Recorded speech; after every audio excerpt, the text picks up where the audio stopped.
We are live. I don't know why I say that every time, but I don't know. It's something to get me started. But today, I wanted to talk about something we were talking about in today's open chat session in the membership was authenticity. And the reason I want to talk about this is because I was listening to a video today and it was talking about Gnosticism and the path to exit. So I'm going to wait a little while until we get some people here in the chat. and while we're waiting, I'll talk about some other stuff. Yeah, so I have been busy. I've been busy setting up this new decoding course. And it is it's a fundamentals course, but it is set for you to lay the groundwork in knowing how to decode. So if you're looking for a course on how to decode, this is the one you want to take. And yeah, we're working on some really exciting stuff in the membership. I've got we're talking in the film discussion group about Steven Spielberg movies. We're going to be doing that next week. And so that's every Sunday. And we're going to be talking about Black Mirror on Saturday. So after every episode, I know they drop all of them, but we're going to be reviewing each episode in the discussion group. And so that's going to be really interesting. The next season of Black Mirror looks really powerful. So if that's something you're interested in, become a member. And you got to be a devoted or committed member to participate in the live chats. And I encourage you to become one of those members because you can participate, which is more active, and you will learn a lot more by participating. So if you're here, say hello. Let me know you're here. Give this video a thumbs up already because you know it's going to be good. Right? So yeah, let me know you're here. Like I said, I want to talk about authenticity as the kickoff subject for today's chat. We're open to talking about anything that's sort of related to that or whatever we're talking about at the time. But it all is about awakening, spirituality, ascension process, decoding. Those are the subjects that I cover. And even when I'm talking about the news or Love is Blind or whatever, sort of mainstream media information I'm talking about it from my perspective, which is a middle pillar ascension perspective. And I'm trying to show you what that looks like just by talking about these things. So I just pick a topic and use that as a jumping off point to express my perspective from this viewpoint. And that will show you what life is like on this side of the thing, this side of things. So if you're new to my channel, welcome. And if you have been around for a while, subscribe, and you can participate in these chats. Subscriber for at least 5 minutes. So if you've been around for a while and you're here, say hi. Let me know you're here. Say hi in the chat. So we got a few people. I'm going to start talking about authenticity because what I want to talk about with regards to the subject that I had started watching on this video this morning was they were covering Gnosticism, and a lot of my videos talk about Gnosticism, but even Gnosticism is allegorical to some extent. And so they're talking about it like we live in this loosh system, this soul recycler system, and it's all very fear-based. It's run by the demiurge, and your job is to escape and to get out. Well, it is and it isn't, right? So very prevalent perspective in truth communities and the whole fear-based, we're in a trap, and this sort of perspective on where we are is false. It is one perspective that you can hold, but is a fear-based perspective. And as long as you're in that fear-based perspective, you're going to stay here. So their solution is that when you die and you get to the gates, you tell them that, no, thank you, I don't want to go back again. But that's not going to work because you have to do the work in order to exit, and then you exit automatically. You can't just bypass the whole process, the reason why you came here, by telling the guys at the gate, yeah, I'm done, because they know better. They know you're not done because you didn't do the work. So you can't exit that way. You're externalizing your power once again. So the reason I want to talk about that is because authenticity is the key. And, I talk about this in my videos. I talk about this in my decodes, showing you that the gold is the AU, is your authenticity. And we were talking about this in Discord. One of my members shared a video about authenticity. And hello, Mickey Mouse Operations and Reverend Galileo. Hello, Boredom Relief. Hi there. I'm here and intend to be here for the entire chat. Good. I even put it on my calendar because I kept forgetting. Well, I'm glad to hear that. Make a for yourself every day, every Sunday, 1:30 p.m. Eastern Standard Time. We are here. Word of mouth. Good morning, y'all. Good morning, Yolanda. Hello. Welcome. Glad to see you. So yeah, so the authenticity, the gold is your authenticity. And one of my members shared this video in Discord. Well, he sent it to me to share in Discord. I haven't done it yet. But it was about the frequency and the energetic resonance of authenticity being the highest frequency that there is. So the only way to exit is to be resonating at this frequency.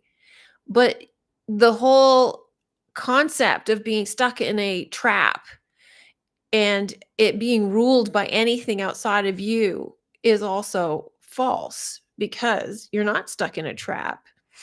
It's the belief that you're stuck in a trap is what keeps you in a trap. You came here, you chose to be here. So that's why you keep getting sent back. You can't exit as long as you are stuck in the fear. So if you think that you're in a soul recycler, then you're going to continue to be in a soul recycler. It's just going to keep pulling you back in. Do you really think that if you're in a soul recycler that's run by archons who are so intelligent that they tricked you into being here, that you're going to outwit them at the end by saying, no, thanks, I don't want to come back? No, they will find a way to convince you that you have to come back, because you have to come back because you haven't done the work. So thinking that you can just say, yeah, no thanks, that's not going to cut it, because you obviously haven't figured it out. You're not playing the right game. So your authenticity being the gold, being the high frequency, it's higher than love, because love is what unlocks the gate. But there's a whole journey and a whole path and a whole game you have to play in order to get to that point. So, yeah, a lot of the times, a lot of these channels, truth tellers, maybe they mean well, maybe they're deluded in their own sense, or maybe they misunderstand, or I don't know. Some people might be straight up liars and deceivers, but them telling you that the end result is the way to get there is not accurate. You can't get there just by saying I'm there. So this is a big, big problem with a lot of these channels teaching people what I guess amounts to like spiritual bypassing. It's like if the end result is calm and the end result is neutrality or love or authenticity, they'll tell you, oh, well, just be authentic or just be love or just be calm, just be neutral. But the problem is you don't know how to be because you have all of these 3D things coming at you and disturbing your peace. You have all of these inner blocks. You have all these things that are preventing you from getting to that place, which is why you have to go through the journey in order to get to that place because the end is not the means, it's the result. So you can't just say, I was using this analogy. Hi, Wookie. Good morning. Listening while I'm making breakfast burritos. That sounds nice.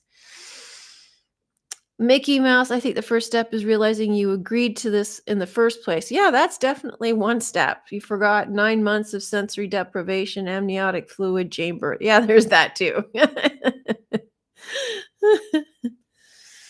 So yeah, the big thing in appreciating that you agreed to be here in the first place is if you agreed to be here, then you're not trapped here.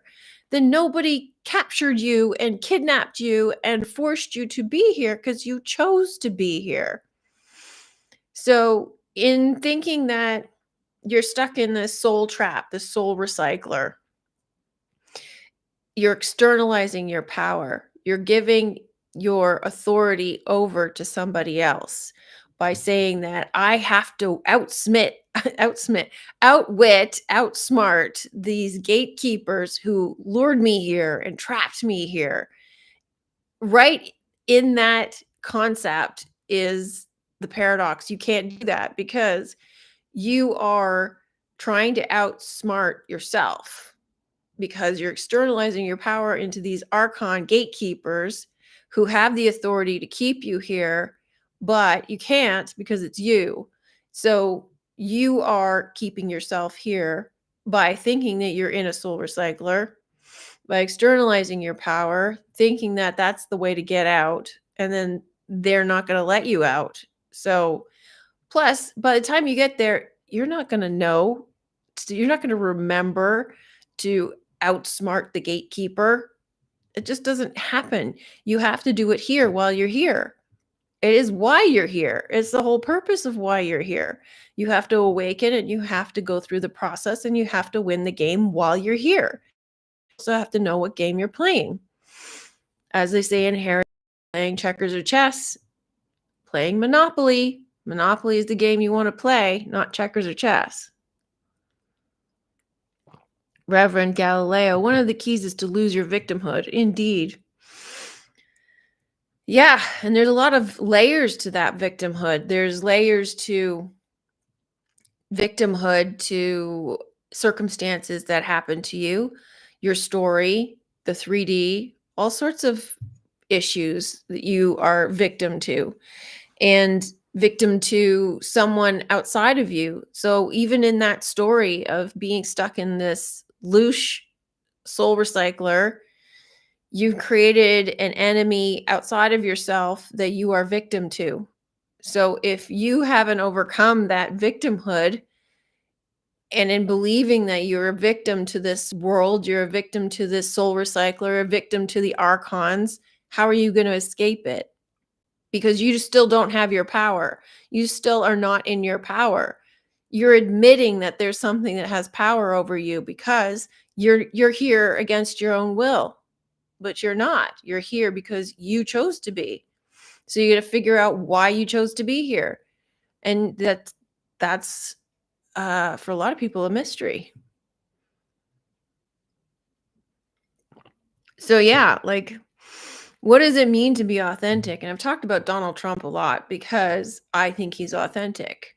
And, there's many things involved in being authentic. But he integrity, he speaks his mind. He says what he thinks. He doesn't care what other people. He is bold, he's brazen, he's blunt. He will state his opinion. He protects himself. This is why his campaign about Make America Great Again is about protecting yourself, right? So, America representing the self is what he's protecting. He's guarding against foreign invaders. He's investing in his own country. So this is all about him investing in himself. And I've talked about this on podcasts and videos and in my membership and everything about how you choose to invest in yourself. Be selfish, be self-centered. I had that video some time ago about the 4B movement being a psyop, but also the one that came before that was about this woman who was complaining because she was upset that she wasn't able to find a man.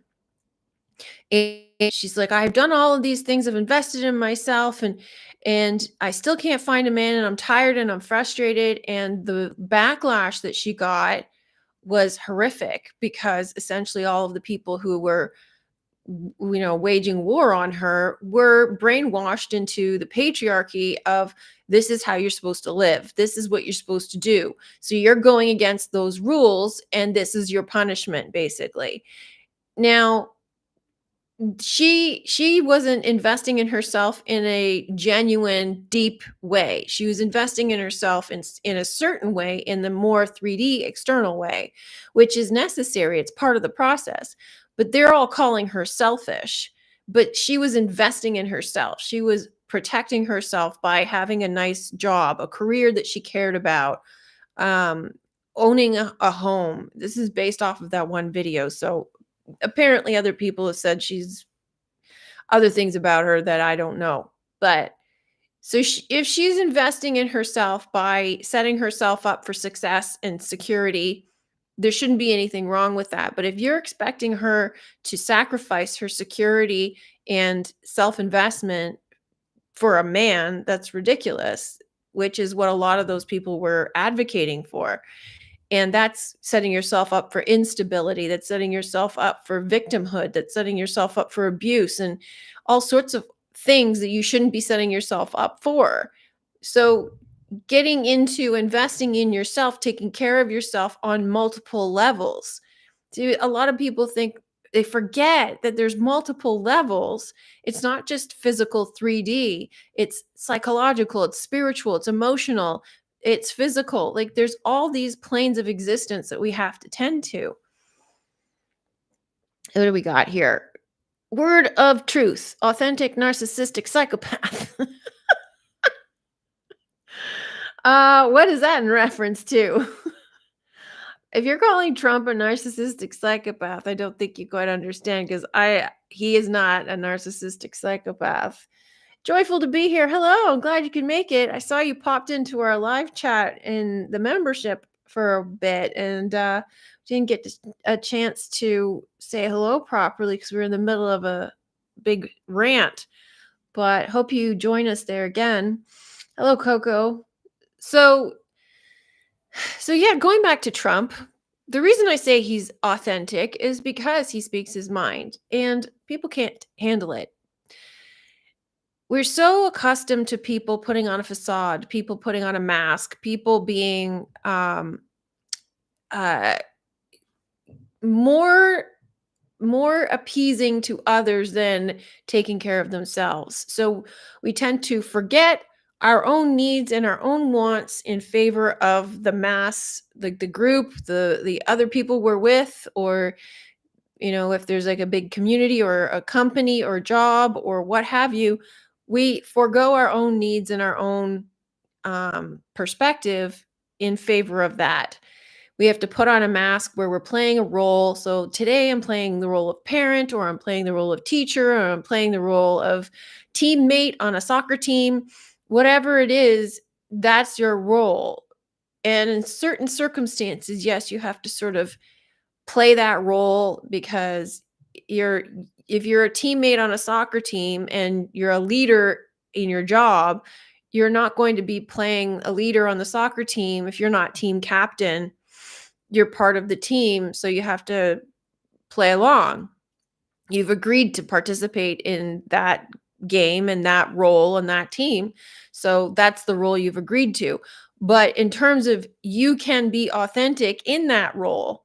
So if there's something that happens within the team that isn't jiving with you and you don't say anything about it and you pretend to go along with it and it's okay, then it starts to eat at you because you don't say anything. That's you being inauthentic. But if you don't always have to say something if it doesn't have any repercussions. So you have to speak out. So, like, Trump is very authentic because you know where you stand with him. He speaks his mind, he knows what he wants, he states what he wants and what he's going to do, and he lives in integrity and he does it. Where a lot of people are not accustomed to that. So it's disruptive to the way they're used to things being done. Now, he can be a little bit brash and a little bit rough around the edges, but so what? Like, that's his style, that's his personality, and he doesn't care whether you like him or not. He has a job to do. He's being himself. He's honest, he's upfront. You either love him or you hate him or indifferent, whatever. But my point is he's a fine example of being authentic. And he is in his God power. And it rubs people the wrong way because they're not accustomed to it, because they're used to playing the role. They're used to putting the mask on and being inauthentic.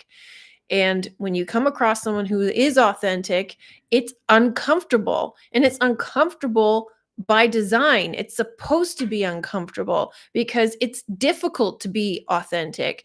As soon as you start to try to be authentic, there's going to be pushback. There's going to be people who don't want you to be. There's going to be people who challenge you to fall in line and play by the rules that they want you to play by.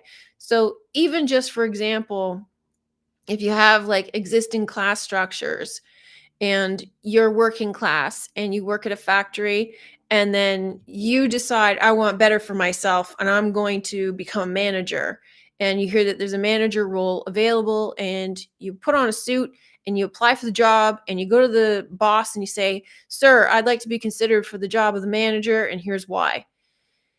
And then they seriously consider you because you show initiative, you show integrity, you show that you believe in yourself, and you show that you have what it takes to take on that role. You have the experience of the floor, and you know how to be a leader. When you go back to the floor and people around you get wind of you wanting to be a manager, they'll start to tear you down. They'll say, "What do you want to do that for? You want to be one of the suits? You're going to go against us?" So it's like there's this us versus them mentality of, if you are a worker, then you're one of the guys. But if you're a boss, then you're the enemy. So that dynamic changes. So the people, they want to keep you where they are. They want to keep you around. They don't want to lose you. Maybe they're friends with you. And if you become a boss, then they immediately determine you're now an enemy. So I can't be friends with you. And I don't want to lose you as a friend. But that's their limitation. They could still be your friend, but they're not really your friend anyway. They're just a coworker. So that's part of integrity and authenticity, where you are trying to be true to yourself of wanting more, true to yourself in knowing your worth and knowing that you want something better for yourself or something more for yourself, or you're trying to challenge yourself or change your life circumstance. But then there's people around you who will try and pull you back and prevent you from doing that. And you have to overcome that, because basically those people are just an extension of you and your fears and your limitations and the lies that you've been telling yourself as to why you can't have what you want. But that's all part of the system, right? Because we have to overcome those lies. So that's what's what's going to happen to you. We got some comments in the chat. Uh, he fits the DSM. Well, I don't agree. Word of truth, integrity. He totally went back on all his promises. Well, I'm sorry to hear that, but I disagree. So, I don't think he did go back on his promises. I think he has actually fulfilled his promises. He said what he was going to do, and he's been doing it. And if you hate him, then maybe you might not like what I have to say about him. Leah Andromeda Soul. Hello. Tough love. It works. Can you expand on that, please? I'd like to know more about what you want to say about that. Joyful to be here. Trump is saying the same things he has said since the 80s about what's wrong with the world and the government. He's kept many of his promises. Yeah, I agree. I think he operates from integrity and he says what he's going to do and he does it. And I value that incredibly. I may not agree with every single thing that he chooses to do, but he has a strategy and he's putting it forward. He knows better what his strategy is than I do. But on the receiving end, like these tariffs, he knows why he's doing it. He knows what it's going to serve and what it's going to do, what it's going to accomplish because he has a long range plan. But from my perspective, I'm like, okay, well, the immediate effect isn't so nice, but I trust that he knows what he's doing. I trust that he has a plan. And he is a leader. Like, not many people are actual leaders. He is a good leader. He's a powerful leader. He's a strong leader. And I think I would even argue that he's a good example of what is not toxic masculinity. In some sense, yes, he has toxic masculinity. I'm not going to lie. Like he does say some stuff that's really off color. But he also has positive masculinity in leadership quality, in masculine qualities. So there's that aspect to him as well. So yes, he does have some toxic masculine qualities. I give it there look, there's a lot of things. This is a story. Like I'm not saying that Trump is the end all be all, but he is an example of somebody who is living authentically, somebody who knows who he is, somebody who knows his own value and doesn't get pushed around, somebody who sets boundaries and affirms them, somebody who has respect for himself and calls out people who disrespect him. And he does so in a very plain, straightforward manner. So you know exactly where you stand. You may not like it because you're not accustomed to it, but that's what he does. And I respect him for it because more people need to do that. More people need to be firm on their boundaries and say, this is who I am, take it or leave it. And this is what I'm going to do. And you can either be on board with me or you're not. And, I think Trump today is a little bit different than who he was 8 years ago. But, you know, I know that it pushes people's buttons because of the propaganda.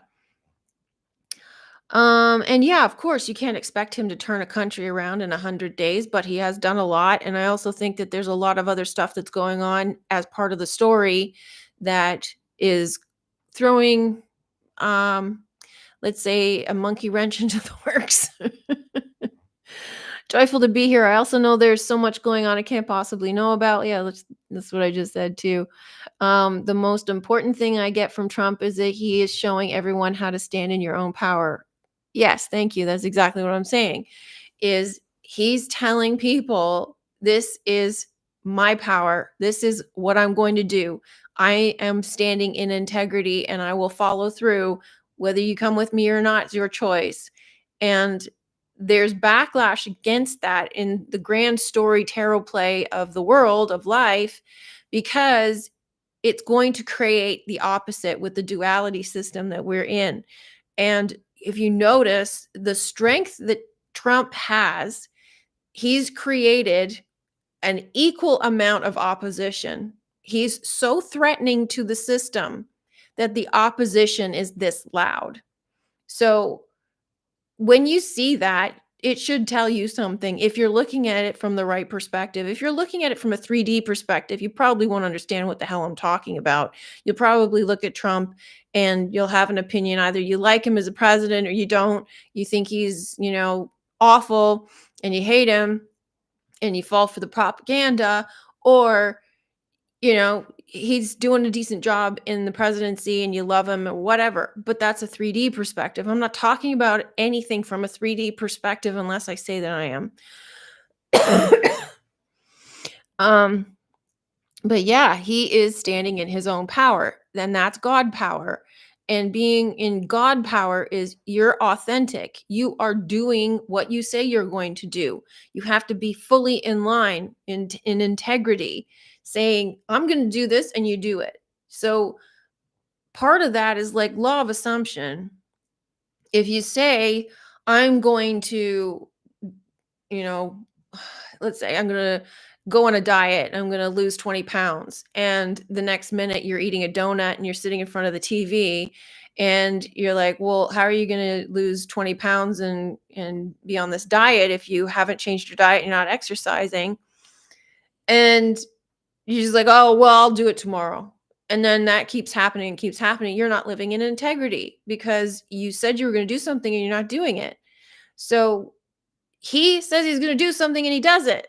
It's very simple, but a lot of people have a very hard time in saying, "This is what I'm gonna do, and this is who I am now, and this is how it's gonna be," and following through, and yet it's a very simple thing. So, either don't say it unless you mean it, or mean it when you say it.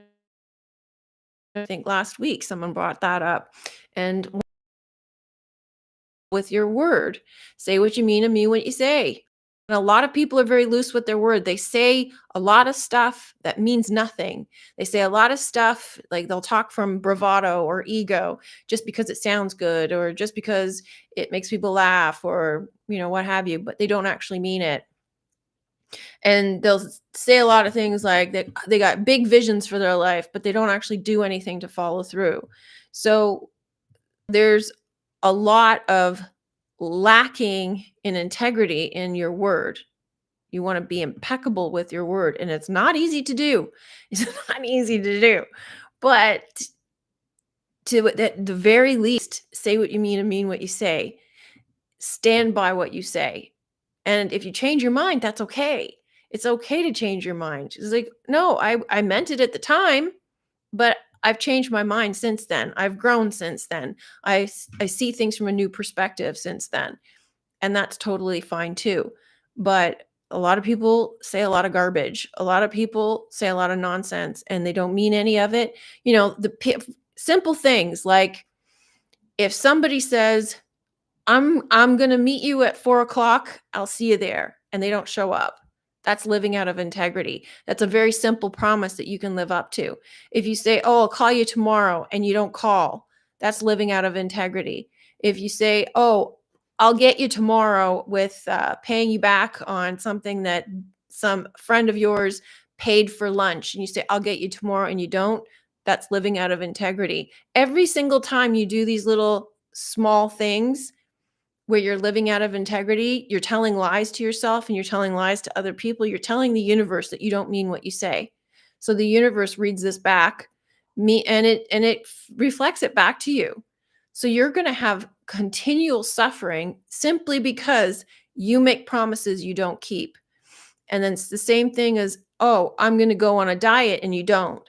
I'm going to, show up for myself doing this and you don't.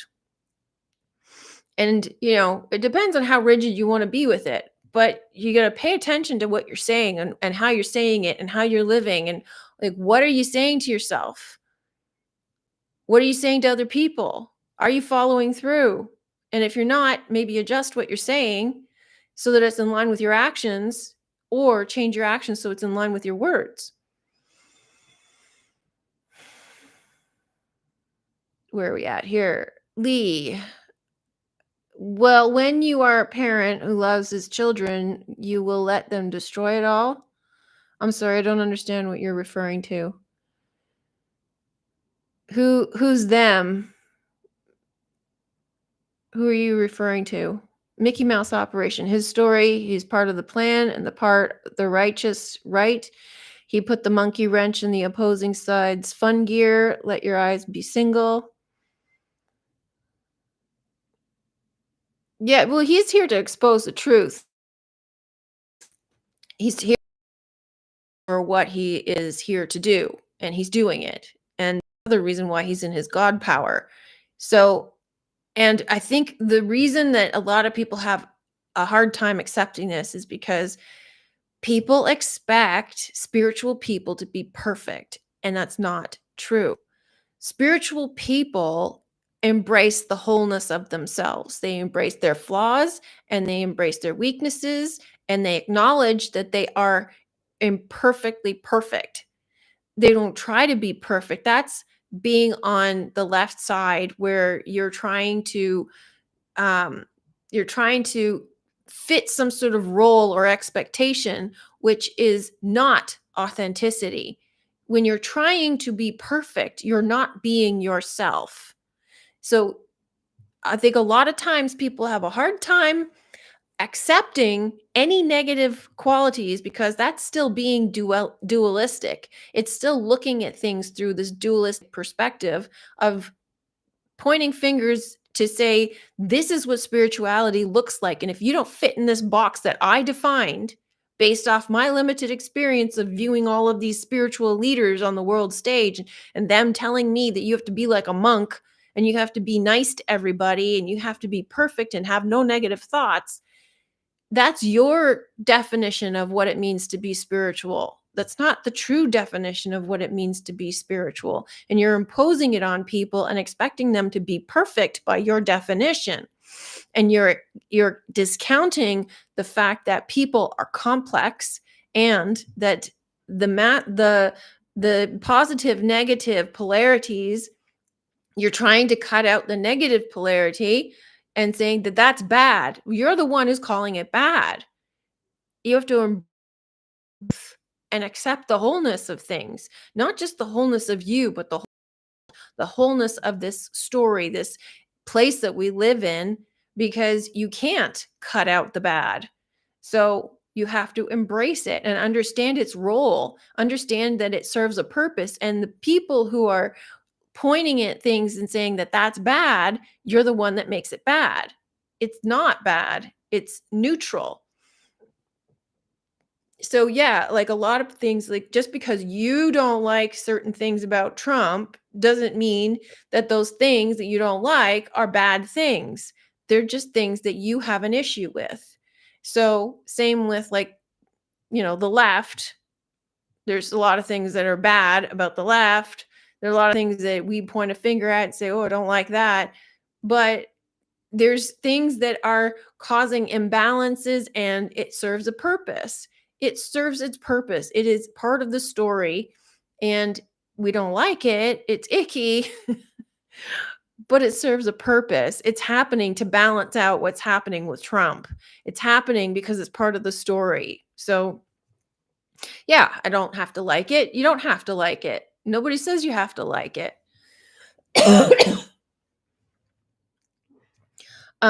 Joyful. I agree. So much of what we are learning is about setting boundaries. You can't be authentic or even know who you are if you don't have boundaries as a soul or as a nation, which is interesting too, because you would think it would be the opposite, right? And again, there's a paradox here because setting boundaries is about raising your standards, about defining who you are and knowing who you are and knowing your power and knowing where you want to spend your power and where you want to focus your attention and your knowing your value. So you're not going to, like Jesus said too, don't cast your pearls before swine, because he understood that there are people here who are going to suck your energy, people here who aren't going to listen to what you have to say, and you have to be wise to that. Now, the irony or the paradox comes in is that when you set your boundaries and you know your value, those people don't interfere with you anymore. And therefore, you don't need boundaries. Eventually, you don't need them because you just are. You just are who you are. So, like with Trump, for example, I use him because everybody knows who he is. But Trump, for example, has very, very strong boundaries, very high sense of self, very high sense of self-worth, which is why he's a billionaire. And he doesn't have any bones about setting out his boundaries because that's just who he is. So if he's in a conversation, for example, there was an interview where he went in to talk to these women, a group of Black women journalists, and they were interviewing him.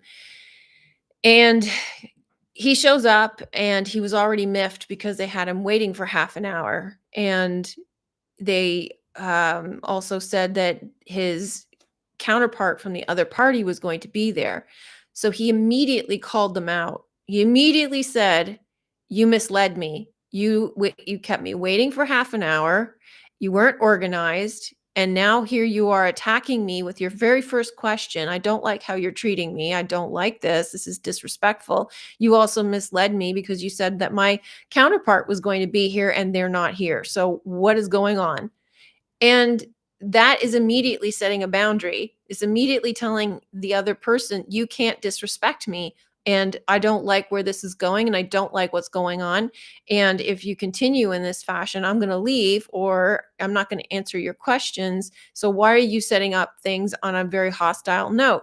And at the very least, he's setting out knowledge that this is what's going on. He's telling other people, this is what's happening. I don't like it. I think you need to know that this is the situation so that you can judge for yourself as to what's going on and have all the information. But he's not asking them to respect his boundaries. He's setting boundaries because this is who he is. This is how he treats himself and how he expects others to treat him. And if they don't, he's prepared to leave. He's prepared to walk out. He's prepared what it takes to assert himself. And a lot of people will not do that. A lot of people are too basically cowardly because we're accustomed to having to bow to societal norms and expectations. um but yeah, like once you are in that state, you don't actually need boundaries because that's your natural state. So you're not like aware that, oh, this is a boundary, don't cross it, and you're afraid and you have to like keep people away. You just say, no, this is how I am. You disrespect me, I'm out of here. And you're just gone. So it's just a natural thing that you either don't encounter those people or when you do, you just like, okay, I'm out of here. This is it. I'm done. Um Reminds me, yeah, we were talking about the 4 agreements, Natalie. Thank you. All the identity politics is designed to make people defer their own authenticity for small minority. They are afraid of offending others. Yeah, exactly. You're afraid of confrontation or offending other people, which means you're externalizing your power again because you're putting more value on what someone else thinks of you than what you think of yourself and um what you value for yourself and what's important to you and taking care of yourself. And Trump shows us to be fearless in regard to the perceptions of the media machine. Exactly. Thanks, Joyful. Yeah, he does. He shows us to be fearless in standing in your true power and your authenticity, your authentic self. He shows you he shows you how to basically just be, which is where we want to get. We want to get to the point where you know strongly who you are and the value of yourself and your time. And if somebody isn't going to respect that, you are the one who has to respect it. And you say, hey, I'm here under false pretenses. You told me the leader of the opposition was going to be here. They're not here. You've already disrespected me. I don't like where this is going. If it lasts much longer, you've already wasted my time. I'm prepared to leave. So either you start straightening things up. These are my terms. Accept them or don't. And he holds the power because he's protecting himself. He's looking out for himself. And most of us don't do that. Yin Yang. The I am. Hello. Yes, fire. I am Darth Vader. Dark side is in each of us. Exactly. You can't deny it. You don't rid yourself of the dark side, you find balance with it. Indeed, Luke did not kill Vader, he bonded with him. Yes, thank you. Um, I did not see Eli talking crap about his father or her father. Or, I don't know. Is it a boy or a girl? I don't know. But basically, um, the trans kid has been brainwashed into the leftist cult. Joyful. You need boundaries to be able to let go of boundaries. Yes, by defining your boundaries, you enable yourself to expand your boundaries. Yeah, I know there's a paradox. It's funny because you're raising your standards of what you're going to tolerate and what you're not going to tolerate, and it's not for other people, it's for you. And you are defining for yourself what you want to experience, what you're willing to accept, what you're willing to tolerate, who you are, what matters to you, what your value is, and being prepared to piss people off. You know? People pleasing is so toxic for everybody. And, a lot of us have to go through that whole phase of realizing that they're trying to please others over themselves, that they're externalizing their value, looking for validation from other people, looking for praise from other people.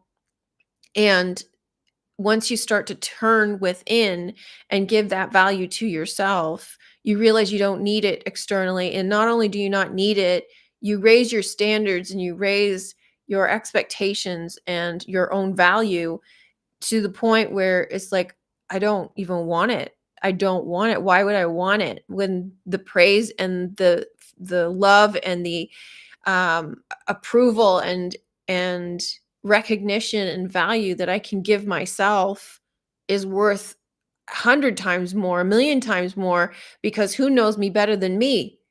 So why would I mean, it's nice, don't get me wrong, it is, it's nice to have people externally say nice things about you and support you, and you need that to some extent. You can't live in a silo. But once you start investing in yourself and recognizing your own value, you get more of that. And you realize you don't need it. You don't need it. You can appreciate it, you can value it, but you don't need it.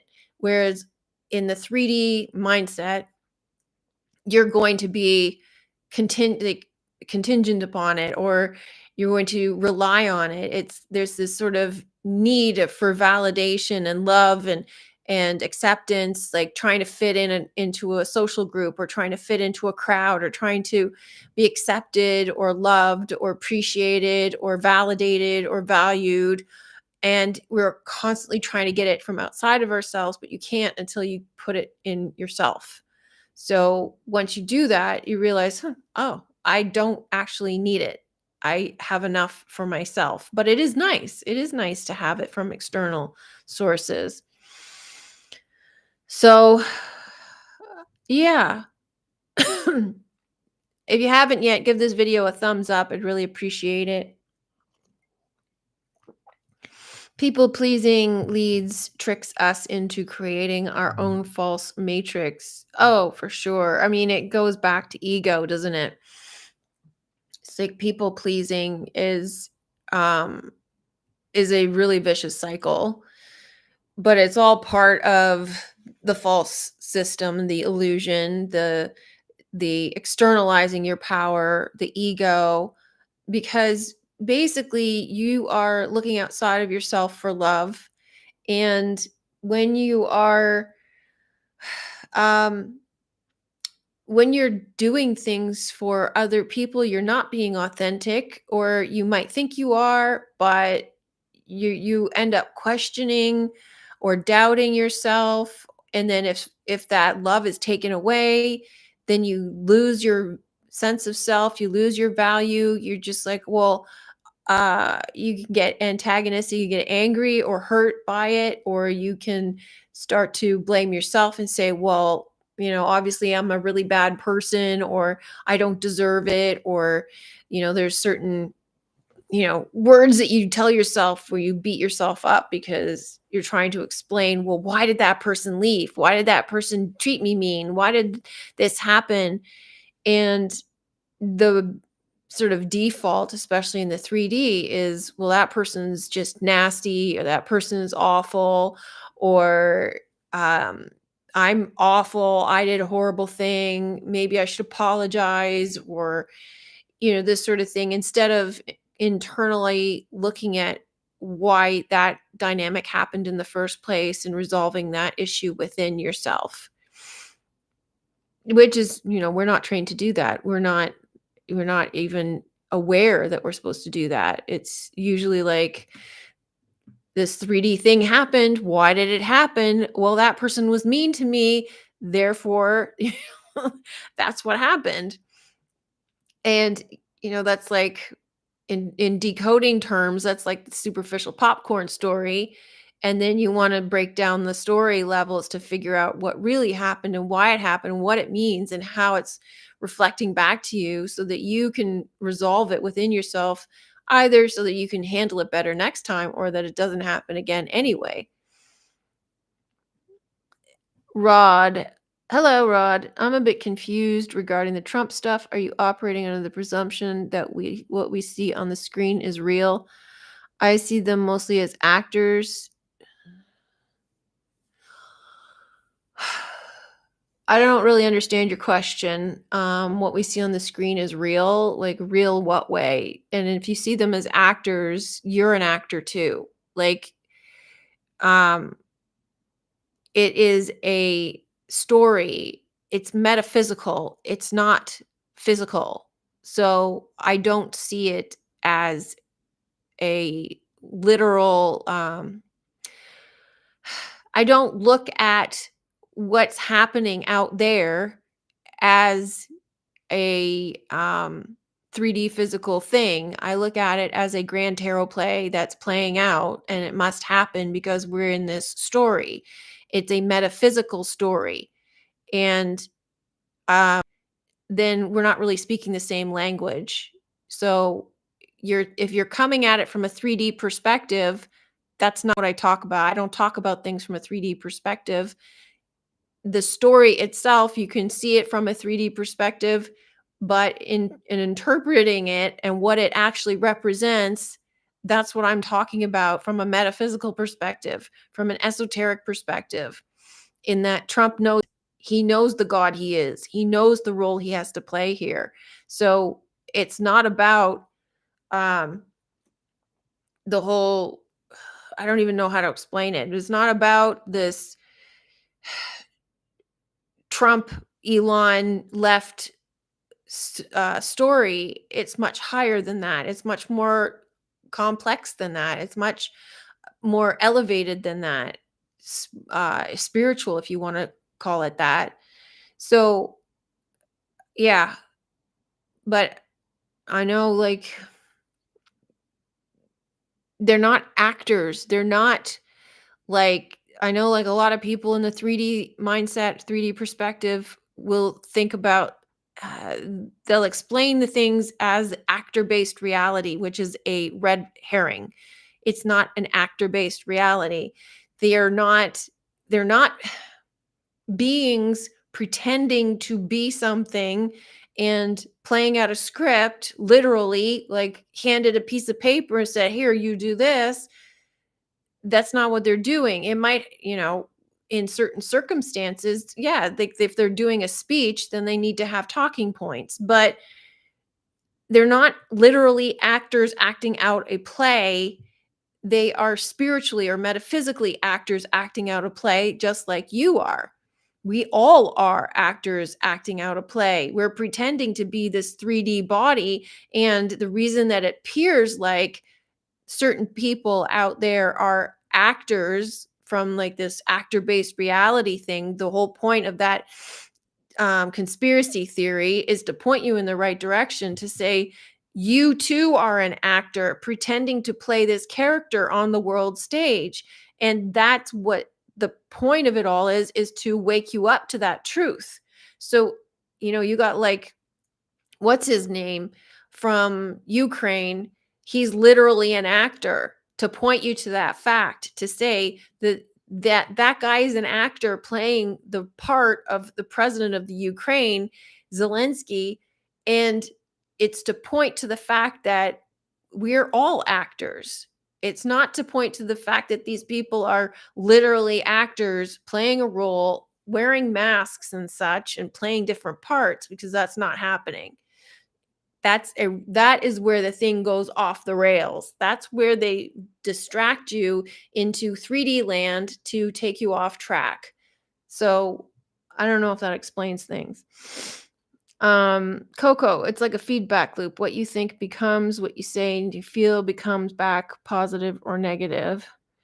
Joyful, Caroline McHugh has a TED talk about being yourself. She talks about people that are larger than life, simply standing in their full power, whereas most people diminish themselves. Okay.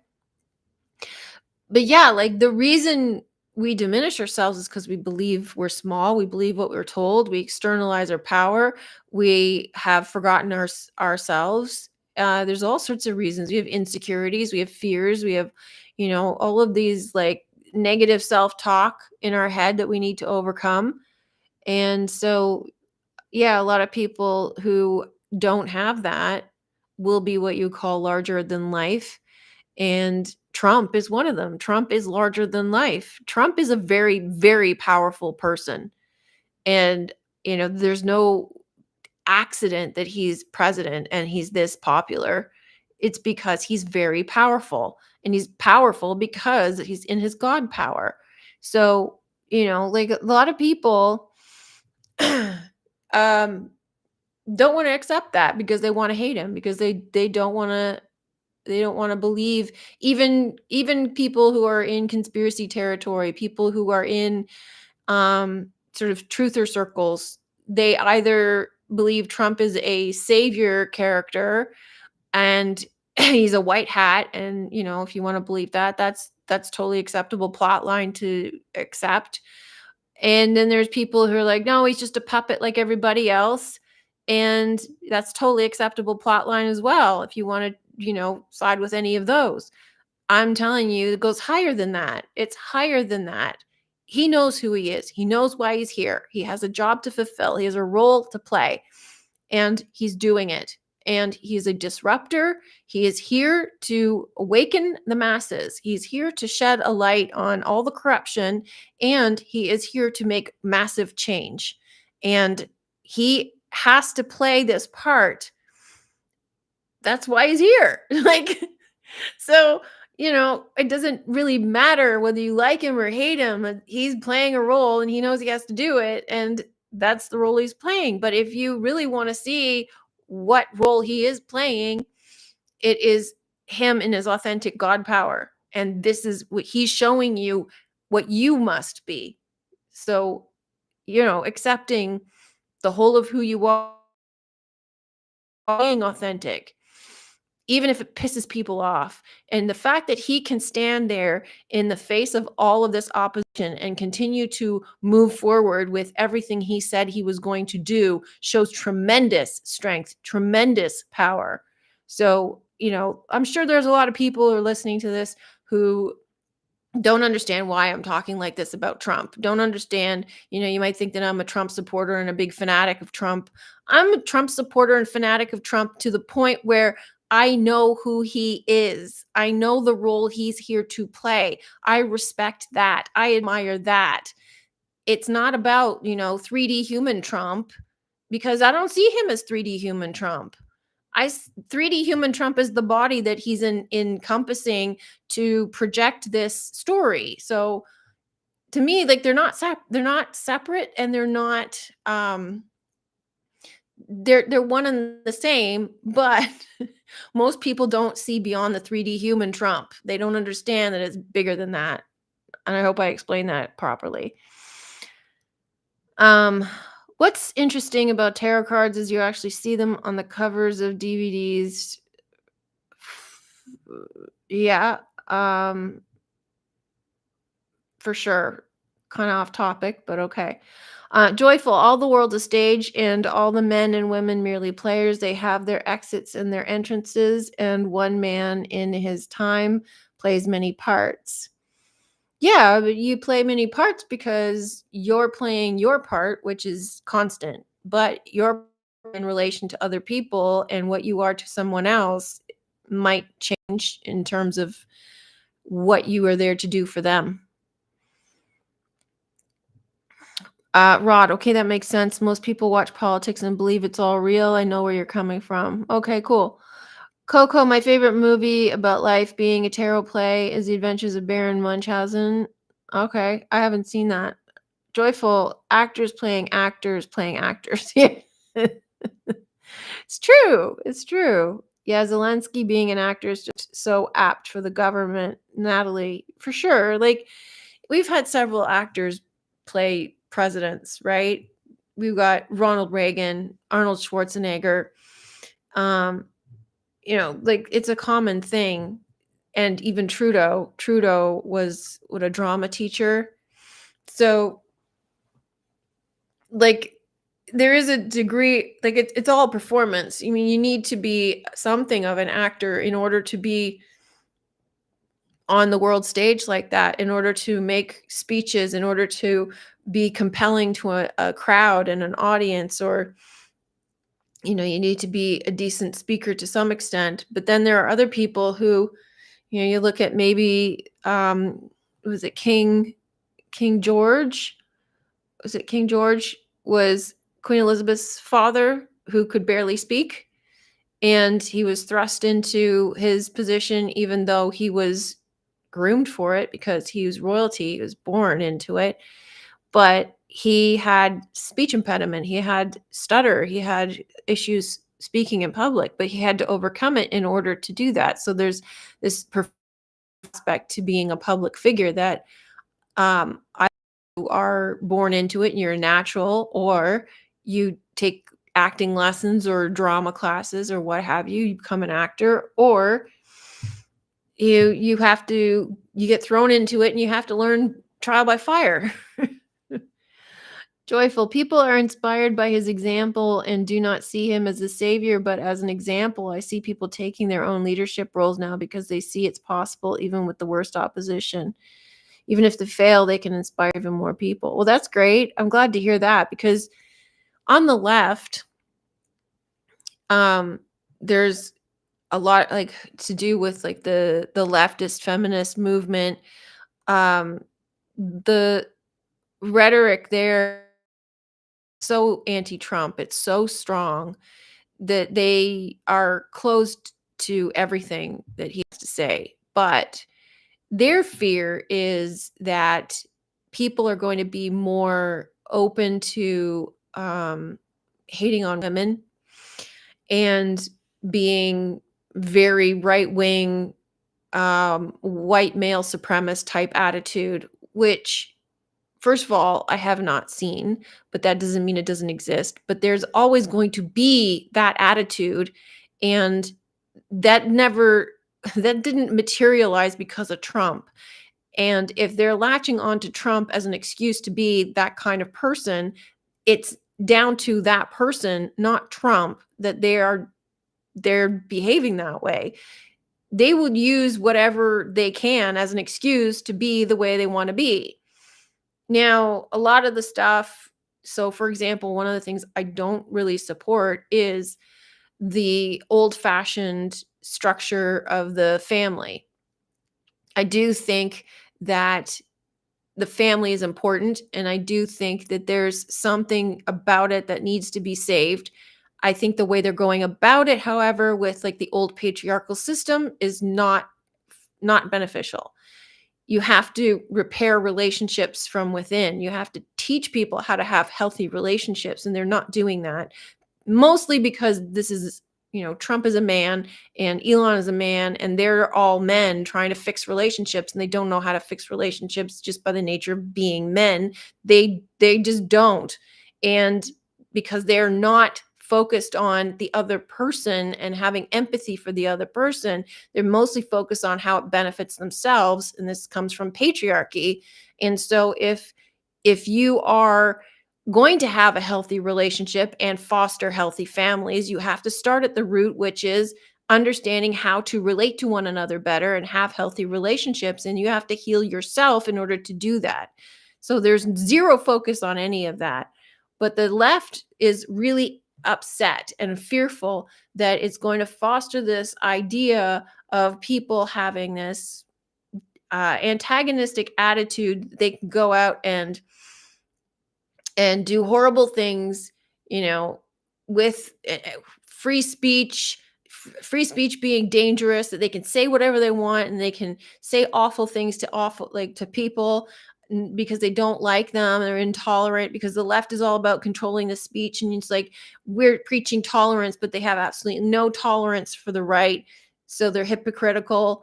but they want to control the speech as opposed to allowing people to speak their mind, which I think you should be able to speak your mind because then you know where you stand with people. And then, so for you to say that it's showing that people are having the courage to do things out of like take leadership roles, I find that highly encouraging because it's about time. It's about time people stood in and took charge and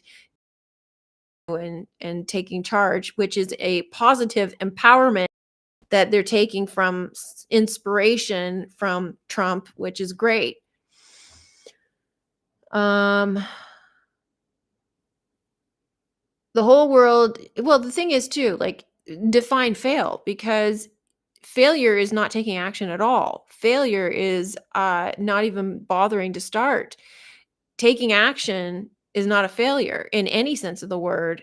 And I had that feeling for a long time where I was kind of torn between, well, what is success and what is failure? Because if I didn't, make a solid career or make a lot of money out of it, then I must have failed. But taking action is the success.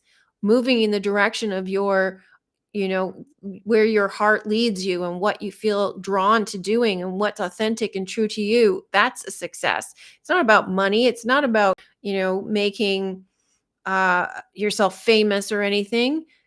Those are a result of your authenticity. Those are a result of believing in yourself, a result of being confident that you are doing the right thing and a variety of other things and removing limitations off of your lack beliefs and your beliefs around money. The two don't necessarily go together. So being you're not failing as long as you're following your heart. You're not failing as long as you're doing what you think is authentic and true to you and you're taking action and moving in that direction.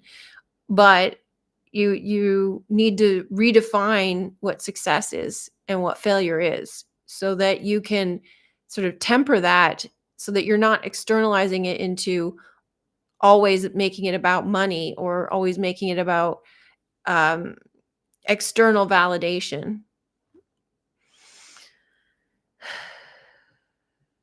The whole world is an oasis, chaos, and order. True. Rod, does this mean while we are here, we have to play the game? I don't want to play it. I live here, and so I have to do what I have to do, but I really don't want to play the game the masses do. Well, hi, Natasha. There's two games. You're either playing checkers or chess on the checkerboard floor of duality, or you play the real game, which is Monopoly. And that's the game that I talk about. So you don't want to be playing the duality game. You want to be playing the real game. You want to be playing Monopoly. And this is the game that they keep inviting you to play through all the movies and TV shows that I decode, that I show you. They're showing you play the real game. Stop playing the checkerboard game. So the checkerboard game of duality is this back and forth, us versus them, externalizing the 3D. You want to get off that game. You got to play Monopoly. And you cannot exit if you don't play Monopoly. And not only can you not exit by not playing, you have to win the game. You have to win the game of Monopoly in order to exit. Otherwise, you're going to come back into this soul recycler loosh system that you created, that you consented to be part of. Joyful failure is really the fear of failing. Failing is only a perception on an outcome based on worrying what others think. Absolutely. Thank you very much. I'd say it's the fear of success. Well, yeah, there's that too. But I think they're kind of captured, like interlinked. Because yeah, it is the fear of success because if you were afraid of failing, this is where it doesn't make any sense. If you're afraid of failing, if you don't try, you're already failing. So you can't be afraid of failing because you already failed. But if you are afraid of success, then that's what paralyzes you from moving forward. So why would you be afraid of success? you got some sort of story around it, and then you got to remove that story.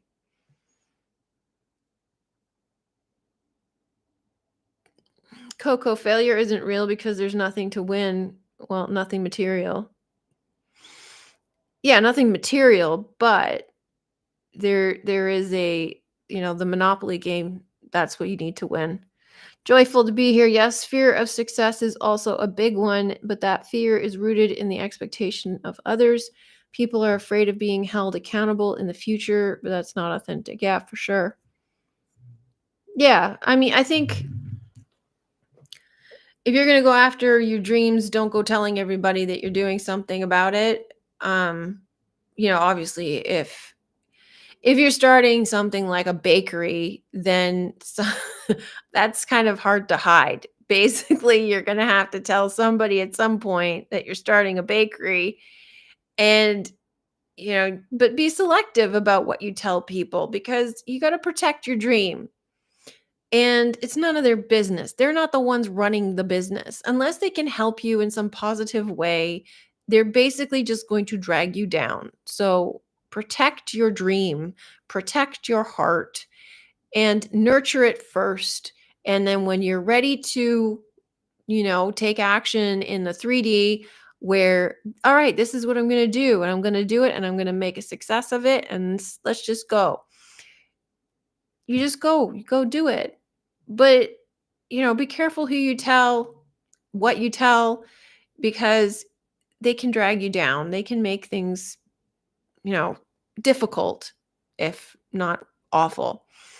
So you don't need somebody, say for example, you've been in love with this guy for months and you finally get a date with that person. When you've told your whole family you're in love with this guy and you get a date with them, then they're like making fun of you and everything and making a big deal out of it, putting a lot of pressure on you. So now you got a lot of pressure going in on this first date that this guy is totally clueless about. And the guy shows up to your house and the whole family is staring at him, putting all this pressure on him. He's going to get creeped out. He's going to like, what the hell's going on? Like, this is the first date. I don't know you. I don't know anything about you. And yet you've put all this pressure on it because you've been obsessed with this person for a while and you've told all your family about it, and it's just going to blow up in your face most likely.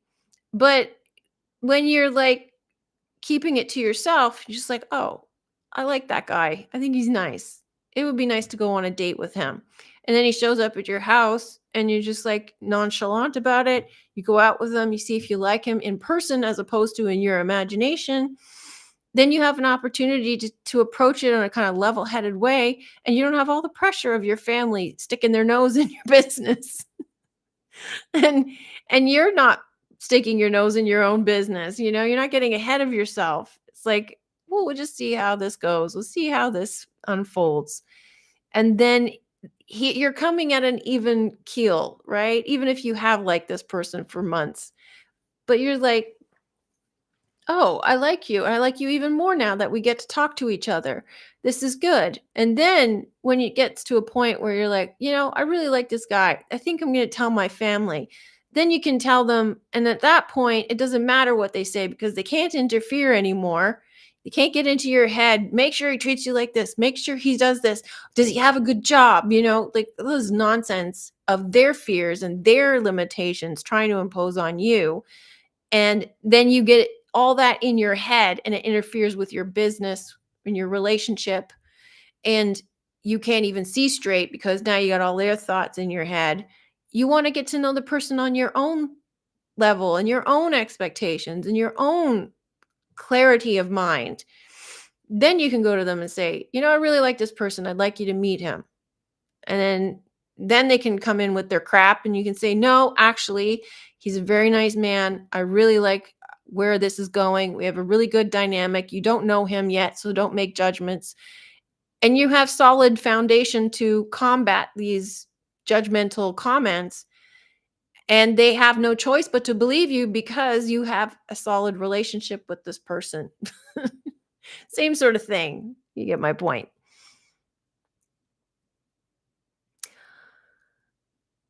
Uh yes, fear of success is also a big one. Expectations of others. Validation is a dangerous thing to seek. Yeah, for sure. Mickey Mouse, second place is the first loser. Failure is real. Jesus said, keep your thoughts captive. Yeah. Natalie, I only tell ChatGPT everything I'm planning. Well, ChatGPT is like a safe locker. He's not going to tell anybody. Yeah, like, um, you know, there's a saying, loose lips sink ships. So it's until you're ready to share it with people, don't. You don't need to. Hey, Zop. Hello. Glad you could join us. I'm just about wrapping things up, though. So if you got any final statements you want to share, now's the time to do it. I'm going to wrap this up in 15 minutes. And yeah, so like I said, we were chatting in film discussion coming up. We're going to cover Spielberg movies next week. We're going to talk about Black Mirror this week. And we're also going to, I also have the decoding course that just came out. And I'm going to set up, a discount for you, and I will post it in the community pages, and I'll give you a percentage off if you sign up before the 19th, so 3 days before the 19th, 16th. We'll say 16th, because 19th is a live chat session that is on top of the regular course. So if you sign up for that, then you can participate in the live chat session, which will be me talking to you and answering all your questions and going a little bit deeper into some of the aspects of decoding. And so that's available. And I'm not likely to have this live chat session again. This is just for the launch of the course, because I wasn't really intending on having a live chat portion, but I wanted to have one just for the launch, just to make sure everything was going well for everybody. And then I don't think I'll be doing it again. We'll see. We'll see. I'm not going to say never, but at this point, I'm not intending to. So I'll have to rewatch. Love Spielberg, Poltergeist, Jurassic. Questions. We're looking for another film to add to the list. We're going to have 5 options, and then anybody who wants to participate in our Discord can vote on the first film. And so we have E.T., Ready Player One, Indiana Jones and the Last Crusade, oh, Encounters of the Third Kind, and I think we're looking for one more.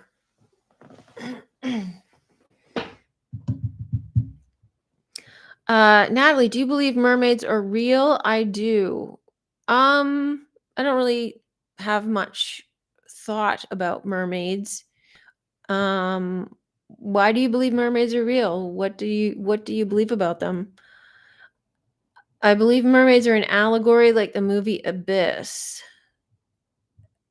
Joyful to be here. So many people recently reacting violently to words. Words violence equals has led to justifying violence towards, from teenage athletes attacking people, passing them, to interviewees punching interviewers. Whoa, really? My gosh. Well, words are swords, right? Words can cut. Words are what divides. Words are what separates things in the 3D. So that's weird that people are actually, there's a lot of focus on teenage athletes right now. So there was that teenage girl who hit the other girl with a baton, and I heard Natasha mentioned this young man who was stabbed in the United States. He was an athlete, and I think there was something else. I forget now the other one, but yeah, that's bad. but it could all just be a story. I believe we all came from the ocean. Maybe. That sounds like a bigger story that needs needs more context. Rod, in terms of playing chess instead of checkers, let's say people are arguing about wearing a mask or not wearing a mask for some future virus. What's the move? If you are a Monopoly player, you tell me, what do you think it is? What do you think it is? Coco, it's amazing how words have so much power. To think they're just icons that signify meaning. They're called spells for a reason. Exactly. Yeah, we think words don't have power. This is why it's important to live in integrity, right? So you're casting spells for yourself, and if you say you're going to do something and you don't walk in integrity, then you're lying to yourself and you're lying to the universe. So the universe hears your lacking integrity. So you want to be true to your word as much as you possibly can. And it's difficult because we use so many words like just to have a conversation. We talk about all sorts of stuff. We're yappers. We talk about everything.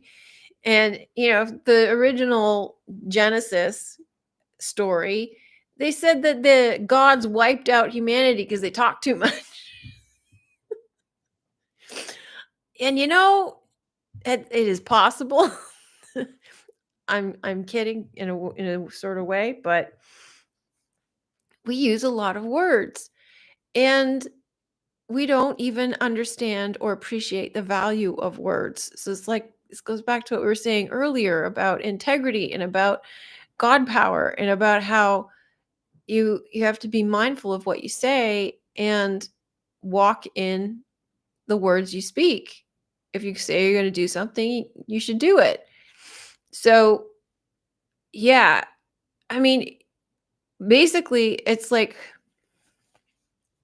it got to a point. There was one point where I was like, who cares? Just say you're going to do something and then don't do it because everybody else was doing it. And I was getting fed up of the fact that I was the only one who was always living up to my word and other people weren't. So I thought, well, let's just try what they do. I didn't like it very much. I don't like saying that I'm going to do something and then not do it. But then I also have to give myself the flexibility to change my mind to say, you know what? I thought I could do it, but it's too much and I can't do it. And that's okay too, because you're still in integrity. You're just like, you know what? I tried, I was working on it, and I decided I'm not going to do this. It's not beneficial for me. And I realize this is not the right path for me.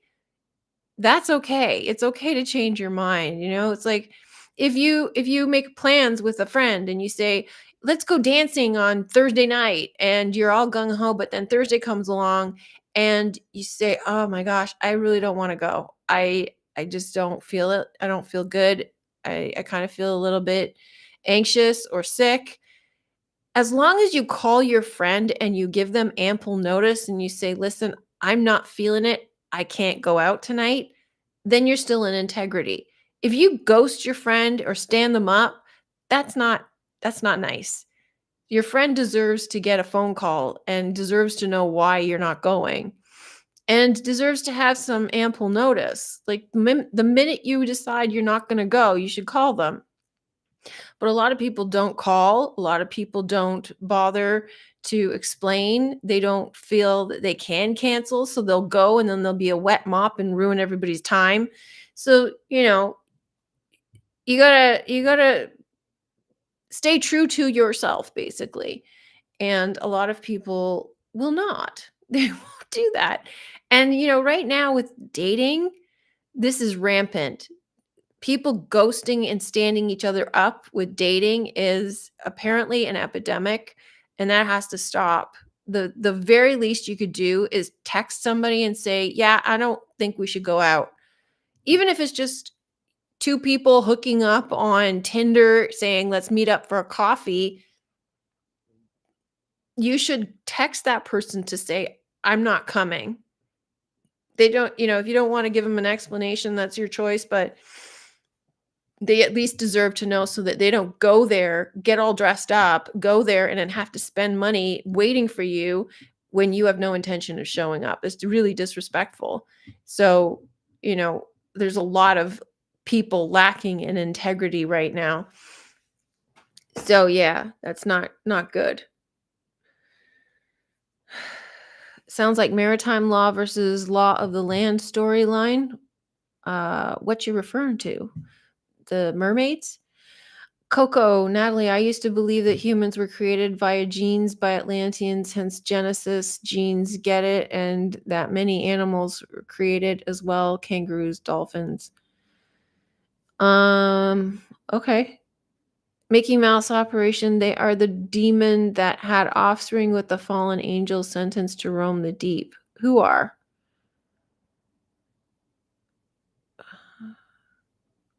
Weeman, not demon? I'm confused. Joyful to be here. Talk about paradoxes. Words have so many multi-layered meanings, yet simultaneously are so restricting. Yeah, exactly. Well, this is it. Like the words have multiple meanings to show you the true nature of this reality and the parallel universes and everything. But it's like, you probably heard some people say that there is no inherent meaning, but there is inherent meaning, and it comes from the stars, and it comes from the zodiac, and it comes from the alphabet, the letters that come from the zodiac and the stars. So there's inherent meaning, and it's built into the infrastructure, it's built into this system that we're in. And the inherent there I would say there is no inherent negative or positive value. There's no weight, there's no value. That's different than meaning. So, some people will equate meaning with value, but meaning to me is like a definition, is like an explanation, whereas value is like a positive negative charge.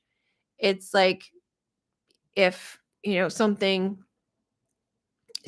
bad happens, you're the one that makes it bad. But that thing still happened and it still has meaning. So it's your job to figure out why it happened. What's the meaning that you see in it? And how does it relate to you? Why did it appear in your experience? That's the meaning. So there's multiple layers to that meaning, in the sense that like decoding a movie or whatever, you've got the popcorn level, the symbolic level, the esoteric level. So you're trying to figure out why it's in your experience. So you got to figure out what is it telling you. And until you figure it out, it's going to keep showing up. And that's how you know you haven't figured it out. But it's there to reflect back to you something that's important to you, that your your subconscious is reflecting outside of you, so that you can understand yourself better. You can understand your 3D experience better. That's why it's there. That's the meaning of it. And so like this, there is no inherent meaning, but there is. It wouldn't be there otherwise. It would not show up in your experience if it didn't have any meaning. It just doesn't have any value in the sense of this is a bad thing or this is a good thing or this is worth more than that. This is, $10,000 has no more value than 10 cents. What we give it more value, we give it more weight because we think $10,000 is worth more than 10 cents, but it isn't.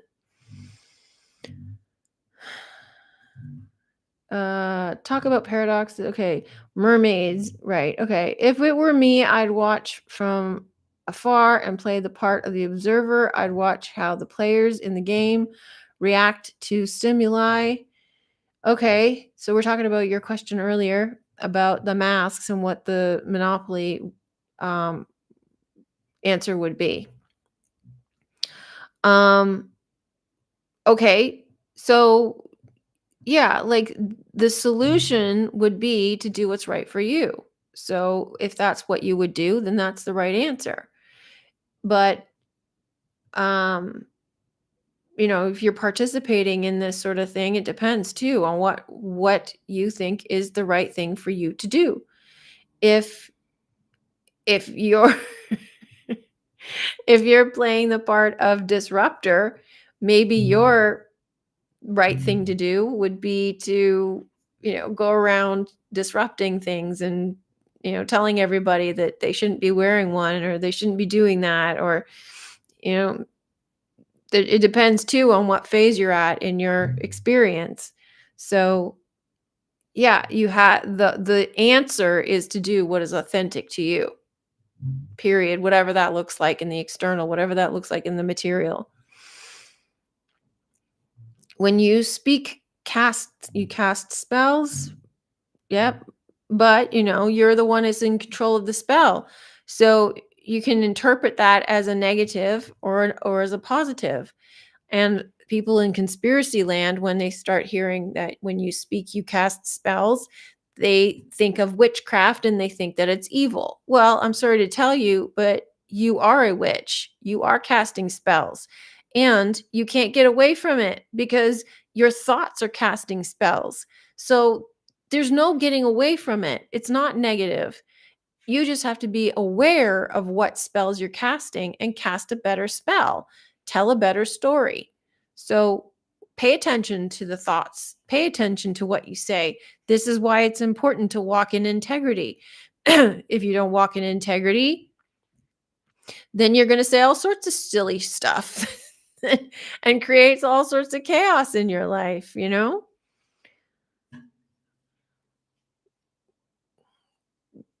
Joyful. Ghosting doesn't end with dating, interviews for jobs, not showing up, employees ghosted. Yeah, good point. Joyful, for sure. Yeah. Uh, More examples of people not acting in integrity. Mickey Mouse. God spoke the earth into existence. The word was God and was with God. You are God.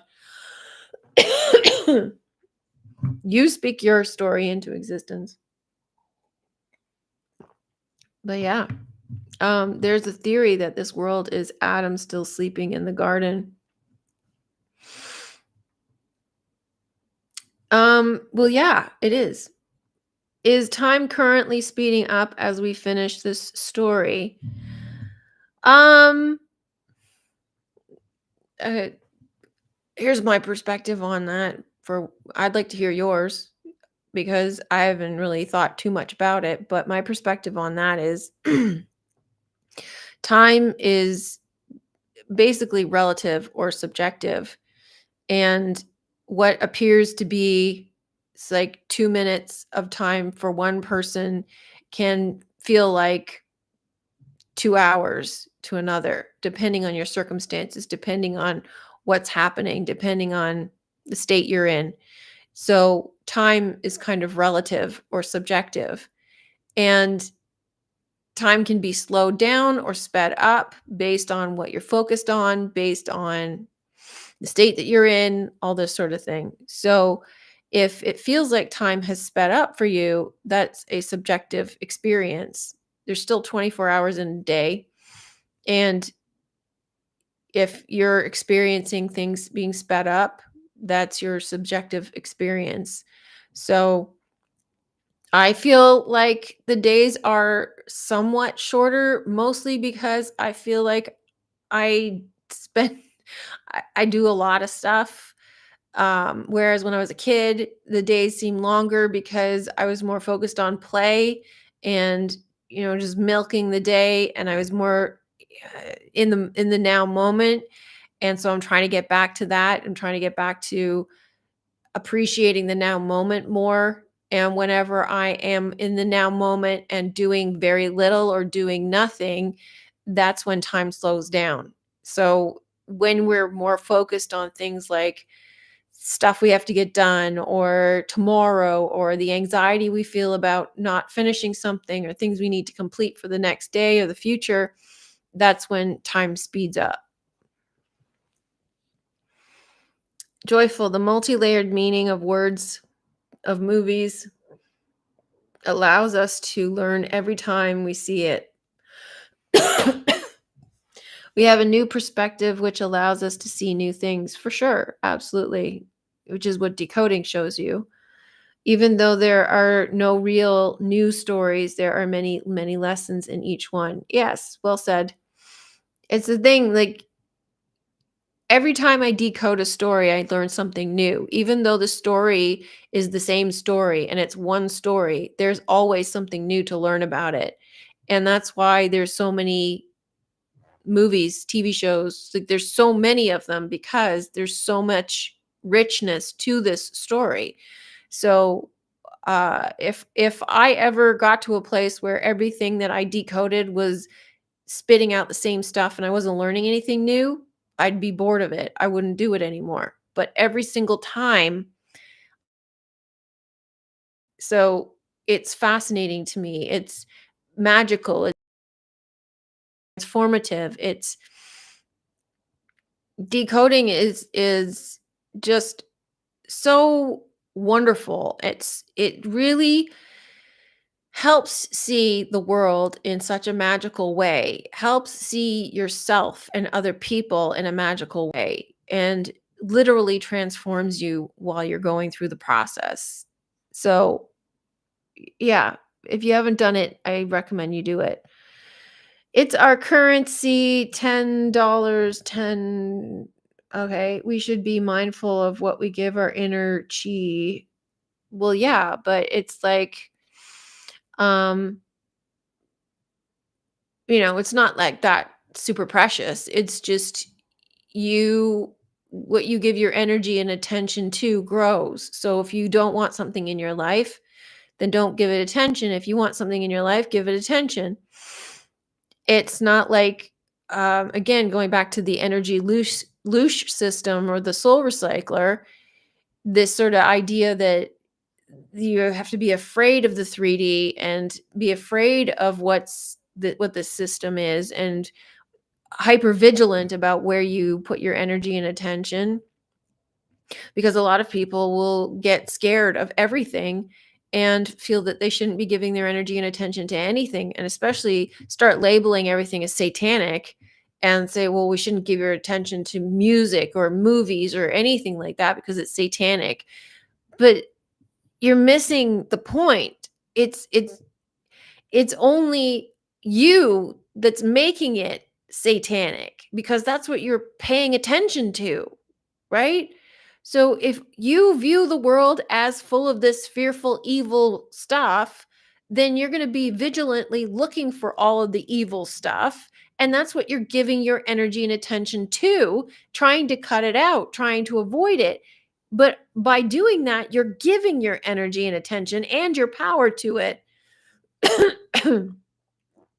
And so you by focusing on all of that, by being in the fear trap, by being stuck in this conspiracy theory fear world and us versus them mentality, you're giving it power. So you're consenting to being in it. Even if you say I don't consent to be in it, you're consenting to be in it just by acknowledging it and giving it power by saying I don't consent, because you're saying that it has power over you.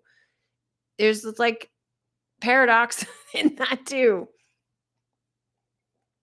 I'm not I'm not sure that's what you're saying, but I'm just sort of riffing off of what you were saying and attaching it to what I was talking about earlier.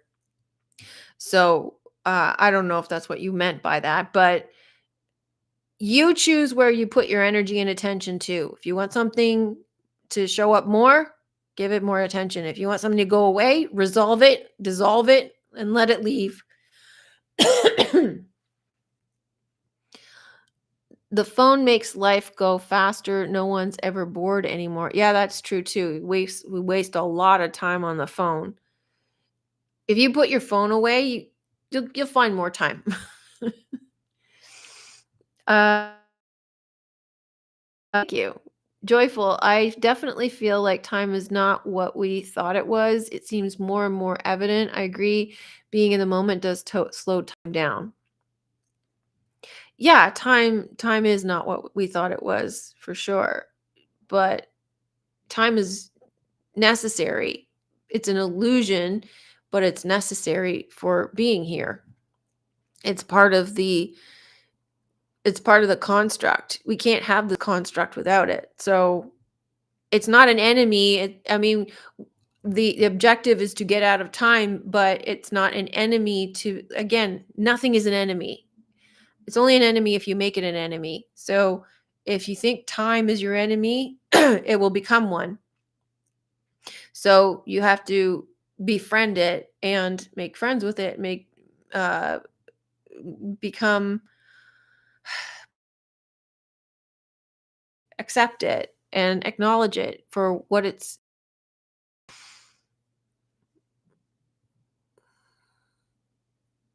And by being present, you slow it down, so then you get out of time by being present. I am that I am. Joyful. There's always more to learn about ourselves, so each time we see something, it tells us more about ourselves. Mini light bulb moments like fireflies, magically illuminating the night. Time is an illusion of perspective, although scientifically it's measured in length and distance. The movie Interstellar is good discussing time, even how synchronicity works. Um, I unboxed my first smartphone, literally said out loud, "I'll never be bored again." Zop, difficult question. Great podcast on your views on JFK assassination. Thank you. It's all a movie, as you say, but looking at the physical aspect of it, surely he did not just disappear. No, he's not dead. Um, so I don't know the details of what they do in the physical aspect of it, but some of these things that are played out on the world stage are straight up psyops because there's a combination of, what we perceive as real and unreal. So straight up psyops, they have to make it look fake to wake you up. So this JFK character, he could just be living somewhere else looking different. I mean, we don't know everything that there is to know about this place. But it could also just be a situation where it's like, even if he did sort of disappear out of the game, if we look at it as a game, say if you look at it in the context of like a Truman Show or a what's it called? Free Guy scenario where the player just pops in and out of the game, then, if he's someone who's popped in to play this role or is an NPC, he's not real anyway. He's not a real, he's not a real person. So, yeah, like it could be that it's just part of the infrastructure and it's made to look fake. And if there's like a 3D aspect to it, maybe there isn't a 3D aspect to it, but if there is a 3D aspect to it, then maybe he's just a, normal citizen living somewhere, living a normal life as an average person, and he just looks completely different because maybe these people just know how to blend in and how to look different. Because if you can manifest anything and you can change your physical appearance, then you can manifest to look a little bit different. Not totally different. I don't think you can like literally shape shift, but maybe you can if you know how to master everything in reality. I have yet to encounter anybody who knows how to shape shift. All these people with law of assumption talking about changing their physical appearance, they can straighten their nose out. They can, make some appear. Basically superficial things that plastic surgeons do, but they literally change everything about your appearance. You can't look like an entirely different person. But if you literally ran into JFK, I mean, if he was still alive today, let's say if he was, if you literally ran into JFK, let's say you were on vacation in Mexico and this guy is like, you're the spitting image of JFK. It doesn't matter. you would you would believe what he told you. He would maybe have a different accent or something, and he would just look a little different. And he would say, "Oh, that's really funny. I get that a lot. I just really kind of look like him. And, I've been living here for 40 odd years and people come up to me all the time and say that. That's really funny. I'm flattered, but, I'm not JF." You would believe him. So, like I ran into this girl some years ago in bathroom in a nightclub locally, and I swear she looked the spitting image of Reese Witherspoon, and we said that to her, said, "You know, you look exactly like Reese Witherspoon." And she said, "Oh, thank you, that's really sweet." She did not say she wasn't. She didn't tell us that she wasn't Reese Witherspoon. She just said, "Oh, that's really sweet of you to say." And yeah, I think I even looked it up to see if she was filming in the area at the time, and I think she was, so it very well could have been her, but because she didn't deny it and she didn't say that it was her, she could easily just float around looking like Reese Witherspoon and nobody would be the wiser. That's all you have to do. It's just plausible deniability. You just say, "Oh, that's sweet of you. Yeah, I get that all the time." And it's like, that's all it takes because it really doesn't it really doesn't take much. I don't use my phone to waste time. It's a useful tool. I agree. It is a useful tool. It's both. Like some people say that they got rid of their phones because it was wasting time, but it can. It can. But I use it for this. I use it for truth. I use it for research. I use it to keep up with people, to connect. I think it all comes down to you and how you use things. It's not the device that's evil. It's you and how you choose to use it and how you choose to perceive it and its effect on your life. If you have, a tendency to procrastinate, then it's going to be a tool for procrastination, isn't it? In the Truman Show, when someone died, they just quit the show or their role in Truman's life was over. Exactly. So, they just leave the realm. So like in Free Guy, you could just exit out and your little character just doesn't play anymore or it becomes an NPC. So it's still wandering around as like an NPC, but or the storyline is over. So essentially it dies in the story, but it's still a fake story. There's a multitude of possibilities. Um exactly. Maybe dreams are some kind of cheat code. Um I don't know what you mean by that. Glamour is a spell, as a spell changes how people see you. I don't know what you mean by that either. Have you heard of the Joe Schmo show? No, I have not. That was a funny show. Okay. No, I haven't heard of it.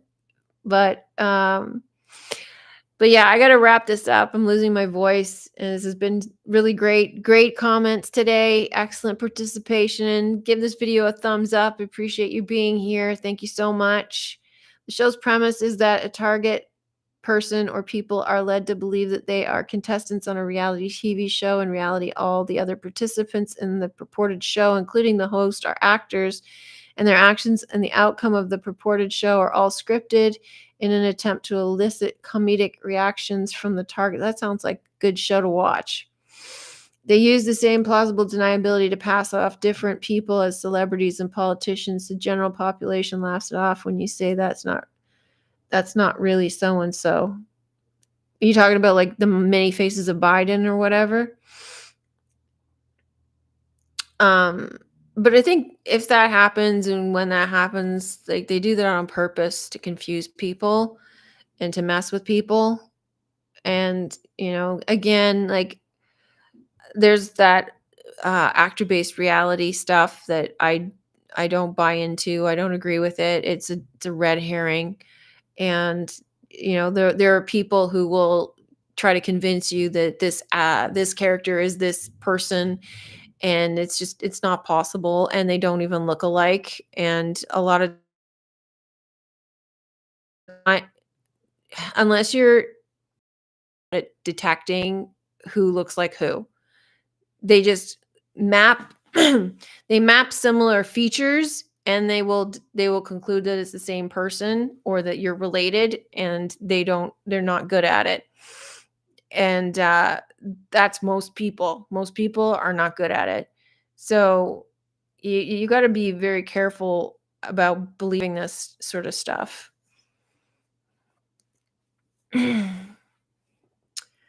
Um, thank your phone for this. Gratitude is a universal gift. Oh, for sure. Your phone made this possible. Technology made this possible.